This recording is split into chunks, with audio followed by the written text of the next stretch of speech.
Zaina mimenomenona amin'ny fahatapahany rano vokatry ny tsy fahandoavan'ny mpitantana ny vidin-dranon'ny jirama ireo mpanjifa sy mpampiasa ny borna fontaine etsy ambany andrefana ao amin'ny fokontany Ivandry ao anatin'ny boriboritany fahatimy.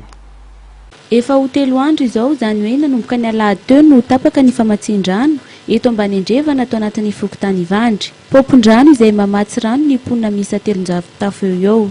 Tsy fandoavana fakturany jirama nandritra ny 5 volana izay mitentina ray tapitrisa sy 9 hetsy ariary no antony nanapahan-jiraman-drano anty pompy ombonana ity raha nambarandreo mponina izay tena tampoka be tamin'izy ireo. Tamin'ny alahady atoandro tamin'ny telika ny antony zany no mampitsotranay zany hoe tsy fahaloavana fakturana jiro nandritra ny 5 volana.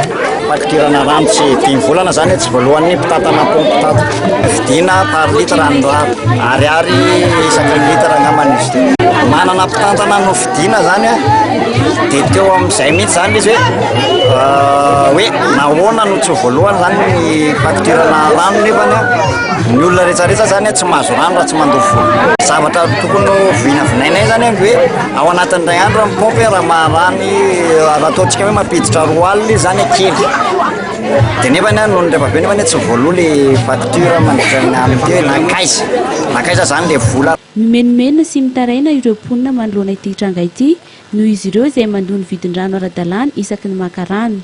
Araka ny nambaran'izy ireo hatrany fahasandaina ariary ny litatra isaky ny maka rano eto amin'ity pompin-drano ity.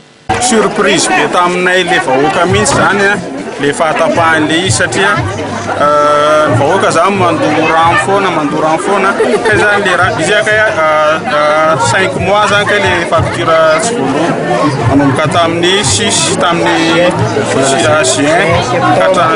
juin septembre octobre novembre décembre kay zany le facture tsy voaloha kay zany tena fototra le fahatapahan'le rano amin'izao. Efa nanantona ireo mpitantana ny foto-drafitrasa izy ireo saingy tsy nahitambokatra izany. Nisy ihany koa ny fanatonana ny lehiben'ny fokontany saingy hatreto mbola tsy nivany olana. Efa nanantona le mpitantana ambaratonga ny rehetrarehetra mihitsy zay fa tsisy mikotra mihitsy zareo vao nanomboka tapaka io dia efa nakany amin'ny le foloa voafidim-bahoaka zay fa tsy mikotra teto mihitsy izy zany.